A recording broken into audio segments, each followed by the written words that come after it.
जागते रहो और प्रार्थना करते रहो। दोस्तों, मत्ती रचित सुसमाचार 26 का 41 में लिखा है, जागते रहो और प्रार्थना करते रहो ताकि तुम परीक्षा में ना पड़ो। आत्मा तो तैयार है पर शरीर दुर्बल है।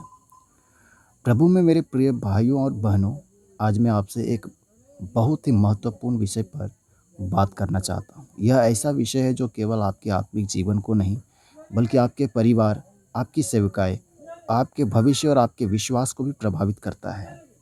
यीशु मसीह ने यह वचन उस समय कहा था जब वे गतसमनी के बगीचे में थे।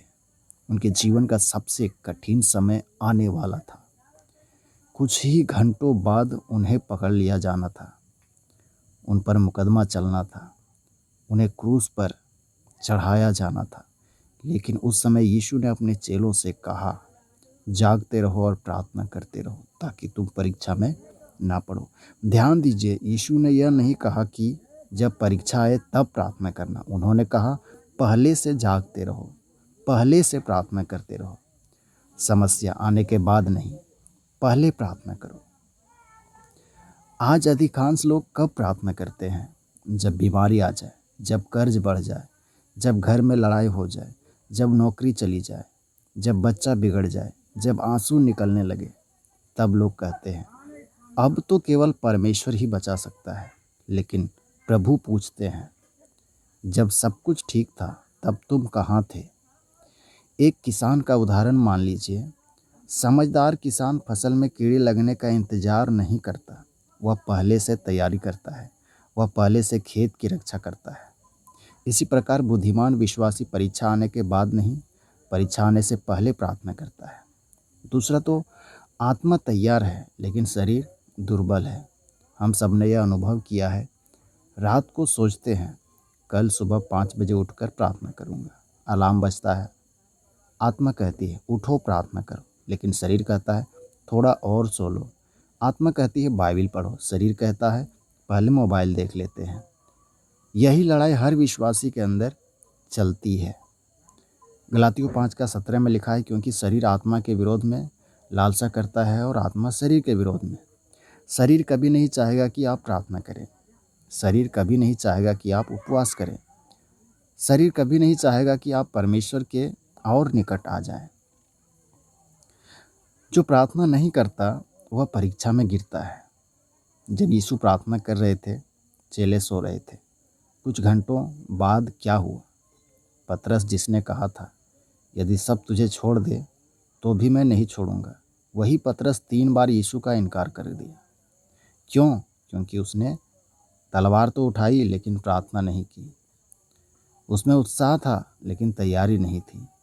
आज भी बहुत से लोग यही गलती करते हैं। उन्हें लगता है कि वे बहुत मजबूत हैं, उन्हें लगता है कि वे कभी नहीं गिरेंगे, लेकिन जो घुटनों पर नहीं झुकता वह किसी न किसी दिन पाप के सामने झुक जाता है। शैतान किससे डरता है? शैतान चर्च की इमारत से नहीं डरता, शैतान बड़े नाम से नहीं डरता, शैतान बड़ी बड़ी बातों से नहीं डरता, लेकिन शैतान उस व्यक्ति से डरता है जो रोज़ परमेश्वर के सामने घुटनों पर बैठता है। क्योंकि प्रार्थना मनुष्य को परमेश्वर की सामर्थ्य से जोड़ देती है। दानियल का उदाहरण से हम लोग देख सकते हैं। दानियल पर प्रतिबंध लगा दिया गया, लेकिन वह पहले से प्रार्थना करने वाला व्यक्ति था। जब परीक्षा आई वह गिरा नहीं। क्यों? क्योंकि उसका प्रार्थना जीवन पहले से मजबूत था। आज का सबसे बड़ा खतरा, आज शैतान केवल पाप से नहीं बल्कि व्यस्तता से भी लोगों को परमेश्वर से दूर कर रहा है। आज बहुत लोग व्यस्त हैं, मोबाइल है, रील्स है, वीडियो है, मनोरंजन है, लेकिन प्रार्थना के लिए समय नहीं है, बाइबिल पढ़ने के लिए समय नहीं है। शैतान जानता है यदि वह आपको प्रार्थना से दूर कर दे तो वह आपको धीरे धीरे परमेश्वर से दूर कर देगा। मेरे प्रिय भाइयों और बहनों, प्रश्न यह नहीं कि परीक्षा आएगी या नहीं, परीक्षा अवश्य आएगी। बीमारी आ सकती है, आर्थिक संकट आ सकता है, सताव आ सकता है, आत्मिक युद्ध आ सकता है, लेकिन प्रश्न यह है जब परीक्षा आएगी तब क्या मैं तैयार रहूँगा? यीशु आज भी कह रहे हैं, जागते रहो और प्रार्थना करते रहो ताकि तुम परीक्षा में ना पड़ो।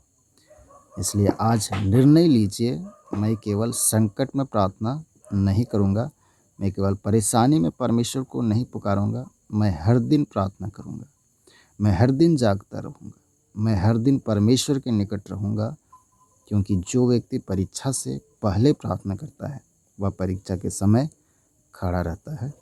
आमीन।